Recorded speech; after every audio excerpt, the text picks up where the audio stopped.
Welcome to the third and final part of my conversation with Ed Stanton on his novel Frail Blood. In this section, Ed gives his recommendations for related reading and viewing. There are several films in here. Many of these deal with the context in Argentina that we've been discussing. If you haven't yet watched or listened to the first two parts, I suggest doing that first.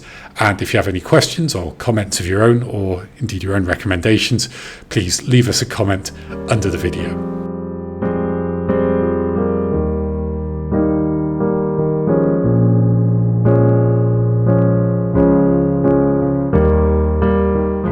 Welcome back. So in this third and final section, Ed's going to give us his recommendations for further reading. So what do you have for us? Yeah, there's quite a large literature on the subject of the military regime, the dictatorship, and its aftermath on the disappeared. And by the way, we never did mention, Ivan, in the two sections of our interview, that the Argentine War created a new verb, or the new use of a verb in the English language. And disappear, as far as I know, was not a transitive verb before the Argentine experience. And now you talk about disappearing people, right? And interesting. You know, the president of the United States has even said he wants to disappear immigrants, right? So it's become part of the parlance, right?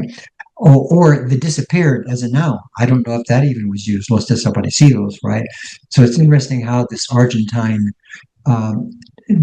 war has actually added some new words to the language. Not new words, but new uses of words. One of the earliest books that came out, it came out even before the end of the regime, was by the Argentine journalist Jacobo Timerman. And a book called Prisoner Without a Name, Cell Without a Number came out in 1981. And Timerman was one of those intellectuals who was jailed by the military. And if it hadn't been for the influence of Jimmy Carter, he probably never would have been released from jail, at least not early enough to write this book while the regime was still in power. There was an American novel. It came out shortly after the end of the regime in 1987 by Lawrence Thornton called Imagining Argentina, a very interesting novel in which he tries to show that the only thing that the regime, that the dictatorship could not take away from people, the regime could take away their loved ones, could take away their families, could take away their jobs, their livelihoods, but it could not take away their imagination. And you have a very interesting character who somehow is able to imagine the torture of friends who come to consult him about the war.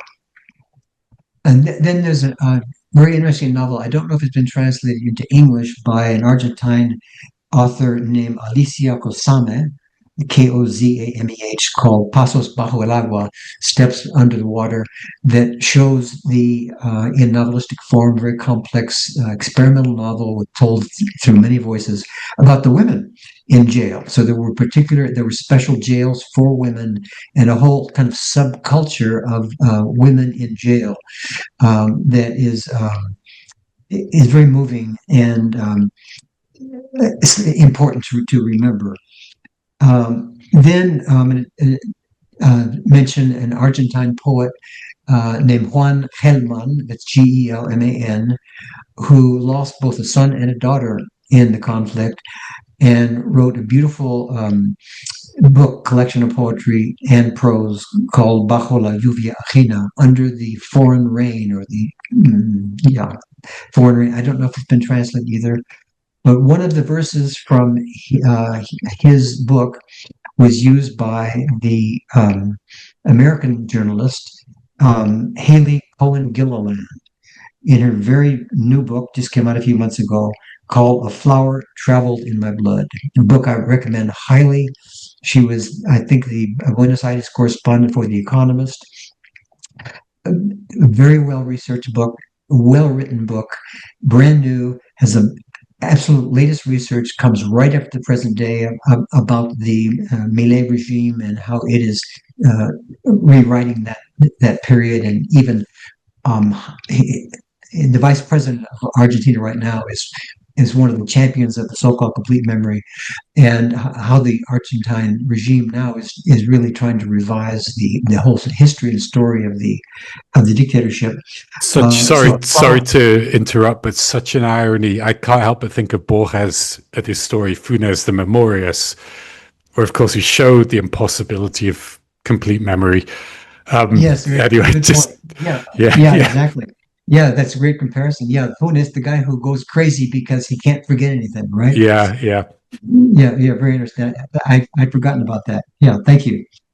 So I recommend highly this book by Haley Cohen Gilliland, A Flower Child, My Blood, just a few months old, is the story of the mothers and the grandmothers in the Plaza de Mayo. And she interviews at length and lives with and talks to these people. So it's a very dramatic work of nonfiction.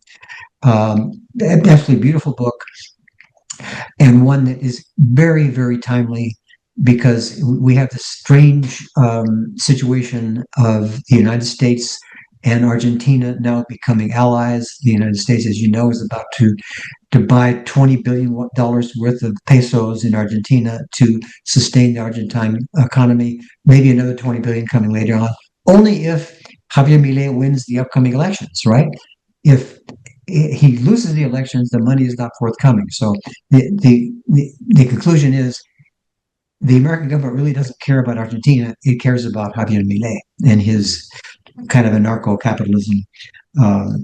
So that's a great book.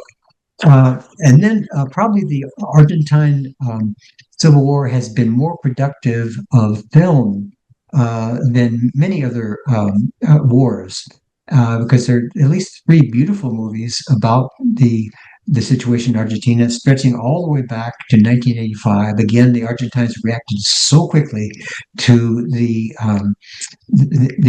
end of the dictatorship. The Official Story, 1985. It won the Academy Award for Best International Film, and it shows the drama of a disappeared person who was raised by a family that was complicit with the regime. And I think, Yvonne, one thing we have not mentioned is what separates the Argentine Civil War, Argentine dictatorship, from the one in Chile, the one in Uruguay, the one in Peru, the one in Brazil, the one in Spain, all the others, or apartheid, is this very peculiar situation where the military regime took young children or women who were pregnant, and the newborn babies were given to allies of the regime, policemen, soldiers, sailors, and whatnot, to raise. And those children usually did not know who their birth parents were. And by the time they found out, they'd already become involved and indebted and affectionate with the family that raised them. And you had the drama. What do? Do you take this person away from the family that raised it, even though it was the child was raised illegally, or do you try to return it to the birth family who hardly knows the individual? So I think this is really the peculiar, unique, and poignant element of the Argentine conflict that is so different from all the other countries, because you have this dramatic intersection of blood, of family, with politics and history. Absolutely unique, and the book by Gilliland explores that very much, and this movie does too. And then the other 2 films I would recommend are Argentina in 1985, which also won many awards, and it came out in 2024, and it deals with the trial of the juntas of the military regime, and it claims that the fact that the Argentine government was the first time in history that a civilian government prosecuted and condemned the members of a military regime. I don't know if it's the only time in history, but certainly a unique time in history. And then the third movie is one that probably many of your listeners have seen and remember, because it just came out in 2024. It does not take place in Argentina, but in Brazil, because the Brazilians had a dictatorship that preceded the Argentine dictatorship. And that movie is I'm Still Here, that deals with a Brazilian politician who was kidnapped and disappeared before the word was even existed, or the usage of the word existed, and became an international cause célèbre. And a very good movie by Walter Salles, the well-known Brazilian director. Brilliant, thank you. Some absolutely fascinating sounding recommendations there, and it definitely inspired me to fill in my knowledge of this period, which is sketchy to say the least. But thank you for talking to us about Frail Blood, which was like I said, a fascinating, dramatic, and very sort of personal way of into that history. So thanks for the interview, Ed. Great to have you on. And yeah, in the introduction I mentioned you've written many books, so I hope our listeners will check out some of those others as well. Thank you, Ivan, very much. And every author dreams of the perfect podcast or the perfect podcaster who has read the book actually, and not only read it but has absorbed it and asked some very thoughtful and provocative questions. None of them easy. I hope you enjoyed the challenge. So thank you for coming on. Thank you.